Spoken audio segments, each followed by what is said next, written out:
These days creatine बहुत ज़्यादा trend में है। आप लोगों को क्रिएटिन असलियत में लेना चाहिए या it is just a scam? So पहली बात तो क्रिएटिन होता क्या है?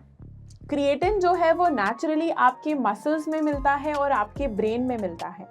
And creatine is made of 3 main amino acids, namely arginine, methionine and glycine. All of these are majorly stored in the muscle, क्योंकि जब आप लोग कोई भी वर्कआउट कर रहे होते हो तो आपकी मसल को एनर्जी की ज़रूरत होती है और releasing of these important sources की ज़रूरत होती है।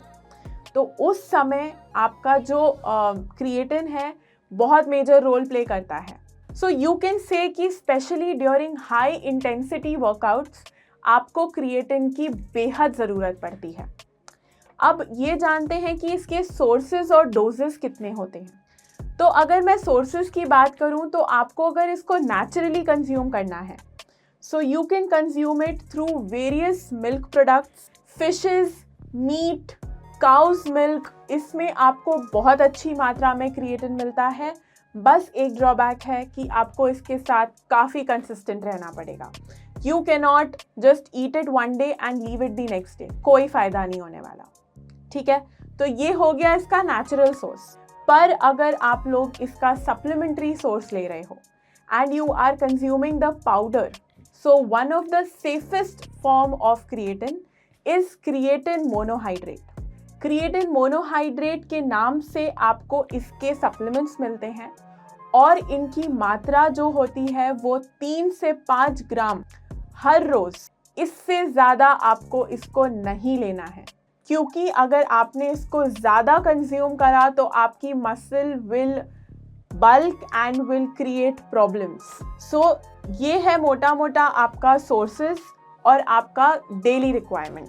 अब आपको ये जानना बेहद ज़रूरी है कि क्या ये सेफ़ है। जो FDA है, FDA does not approve the accuracy of the ingredients used in the monohydrate powder। वो लोग ये बोलते हैं कि इसकी एक्यूरेसी इतनी नहीं है और कुछ चीज़ें ऊपर नीचे जितनी मेंशन्ड हैं उससे हो सकती हैं, और तो और इसमें कोई और हार्मफुल इंग्रेडिएंट्स भी प्रेजेंट हैं। So we have to understand that कि हमें जो लिखा हुआ दिखता है वो 100% उसमें हो ये ज़रूरी नहीं है। सो ये चीज़ आप लोग अपने ध्यान में रखिए। और कुछ हमारे ऐसे मिथ्स हैं क्रिएटिन से रिलेटेड, वो मैंने एंड में बताए हैं, तो प्लीज़ डू वॉच इट। अब उन लोगों को जिनको मेजर किडनी इश्यूज़ हैं या डाइजेस्टिव इश्यूज़ हैं, उन लोगों को क्रिएटिन लेने से पहले 2 बार सोचना चाहिए। ऐसे ही भेड़ चाल में क्रिएटिन नहीं लेना है। If you want to consume it, come to us, we will guide you about it. Do not just take it because everyone else is taking it. And another important factor, आप लोग अगर consume कर रहे हो तो make sure कि आप लोग प्रॉपरली हाइड्रेटेड रह रहे हो, आप लोग प्रॉपर पानी कंज्यूम कर रहे हो। इसके साथ साथ आपके शरीर में वाटर की कोई भी कमी नहीं आनी चाहिए, otherwise it will create a problem in your digestion. आपके यूरिनेशन में प्रॉब्लम्स होंगी, आपको खाना पचाने में दिक्कतें होंगी, इसीलिए आपका hydration should be at the optimum level. अब हम बात करते हैं उन मिथ्स की जो सबके मन में होते हैं कि इसमें स्टेरॉइड होता है, ये टेस्टोस्टेरोन की मात्रा बढ़ा देते हैं शरीर में। तो लेट मी क्लियर दिस, इसमें कोई भी स्टेरॉइड नहीं होता है।